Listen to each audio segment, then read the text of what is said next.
Friends, एक बार theoretically घुसने के पहले समझ लेते हैं क्या है ये। सो हम क्लाइंट का डेटा लेते हैं, चेक करते हैं, उनको बोलते हैं हाँ सर ये ठीक है, ये ठीक नहीं है, ये ठीक है, ये ठीक नहीं है, इतना आपका रिवर्स चार्ज में टैक्स पेबल आ रहा है, इतना आपको क्रेडिट से सेट ऑफ हो जा रहा है, इतना आपको कैश में पेमेंट करना है, तो इतना का चालान जनरेट करना है। हम चालान जनरेट कर देते हैं, वो बोलता है मैं पेमेंट कर दूंगा, फिर वो पेमेंट नहीं करता है, फिर वो हमें वापस बोलता है, फिर हम वापस चालान जनरेट करते हैं, फिर वो वापस हमें बोलता है कि डेटा चेंज करो। तो this goes on every month and month on month, right. So ये जो चालान जनरेट कर रहे हैं, इसमें क्या होता है, हम जैसे चालान जनरेट करते हैं, चालान नंबर जनरेट होता है, वो 15 दिन के लिए वैलिड होती है।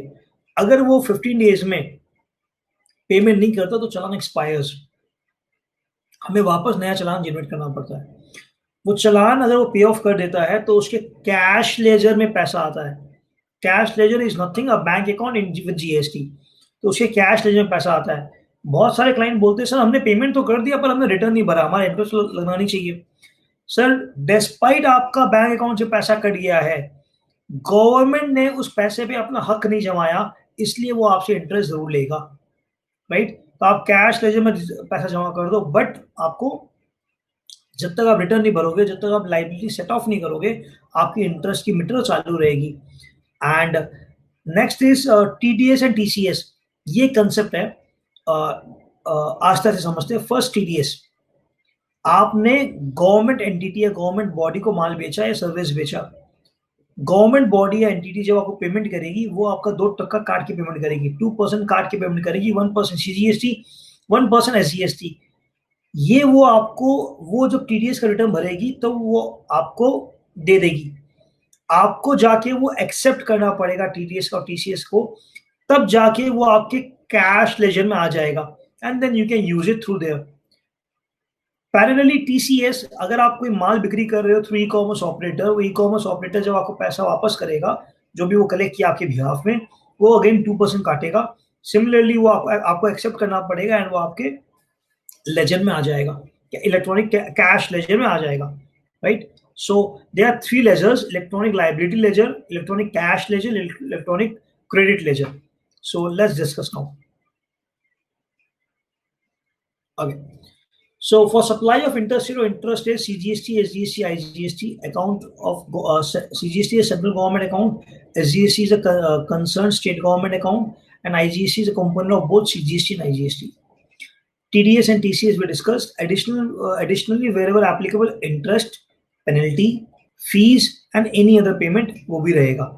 Interest different, penalty different, fees different, and any other is also option there. Generally, supplier is liable to pay the tax. In other cases like imports and other notified supplies, liabilities may be imposed on RCM basis. So मुझे tax पे करना है and मुझे cash payment करना है। By third person भी हो सकता है, like TDS and TCS, by third person it is getting deposited. So this are the criteria जहां से पैसा हमारे कैश लेजर में आ सकता है। Okay, so principal tax liability, debit to the electronic credit ledger of the taxpayer maintained on the common portal only. Okay, तो common portal में हमारा credit ledger, cash ledger, credit और लाइबिलिटी लेजर रहता है।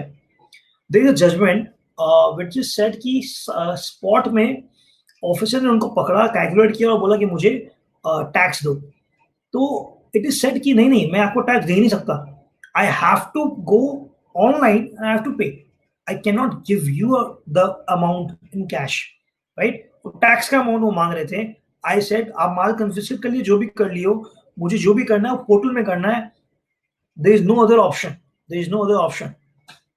Interest, penalty and fees cannot be paid by debiting electronic credit ledger. Friends, please keep a note. आपके credit ledger में 10 करोड़ रुपया पड़ा हुआ है, पर आपका 10,000 रुपया इंटरेस्ट आ गया, आपको कैश से ही पेमेंट करना पड़ेगा, आपको कैश से ही पेमेंट करना पड़ेगा। Amount may be deposited by electronic cash ledger by making an e-payment, NEFT, RTGS, and over the counter भी चलेगा if the amount is below 10,000 rupees per challan. 10,000 rupees per challan. The cash deposited would be shown in electronic cash ledger maintained in the common portal.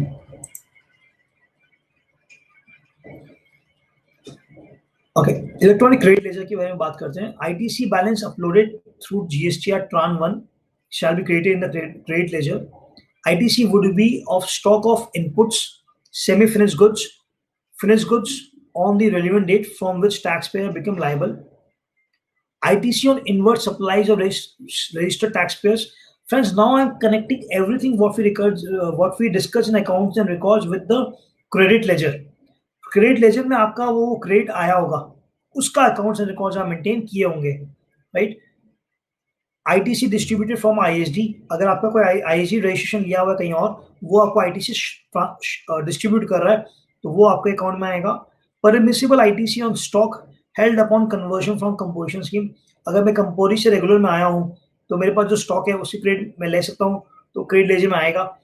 ITC eligible on payment mode on reverse charge basis, अगर मैं reverse charge में कोई tax पे कर रहा हूँ and I am eligible to take the credit, then I will take the credit here. Time of payment, on occurrence of any one of the following events, GST payment would become due: receipt of advance, issue invoice, completion of supply. So it's a revision of TOS because electronic liability ledger में हमें वहां पर वो amount दिखाना पड़ेगा, तो वो आप जब अपना आउटवर्ड सप्लाई में दिखाते हो तो वो अपना लाइबिलिटी लेजर में दिखता है। फ्रेंड्स, आप जब भी कभी भी आप जीएसटी पोर्टल में जाओ एंड वो लाइबिलिटी लेजर खोल के देखो ना, तो उसमें बहुत अच्छा तरीका से एंट्रीज दिख जाएगा आपको कि इस मंथ में आपका 10 लाख पेबल था, इतना आईटीसी से सेट ऑफ हो चुका है, इतना रिवर्स चार्ज के पेटे था, और बाद बाकी अमाउंट कैश से सेट ऑफ हुआ है। You can see the entire history if you go to electronic liability ledger. But इसमें एक इशू आ रही है, जहां तक मुझे याद आ रहा है, this can not be viewed more after a specified period. So अगर मैं आज जुलाई का देखूँ ना तो मुझे नहीं मिलेगा। So 2 साल का चक्कर है, शायद 2 साल तक आप देख सकते हैं, उसके बाद आप नहीं देख सकते, तो वो आपको एक बार चेक करना पड़ेगा। So due date of making tax payment, तो सीजीएसटी, एसजीएसटी, आईजीएसटी का पेमेंट डेट है 20, 22, 24 of the succeeding month which as per your criteria by a normal taxpayer on a monthly basis. If you are composition registered, then quarterly basis CMP 08. TDS, TCS 10th of next month. Credit to the account of government will be considered as date of deposit of tax.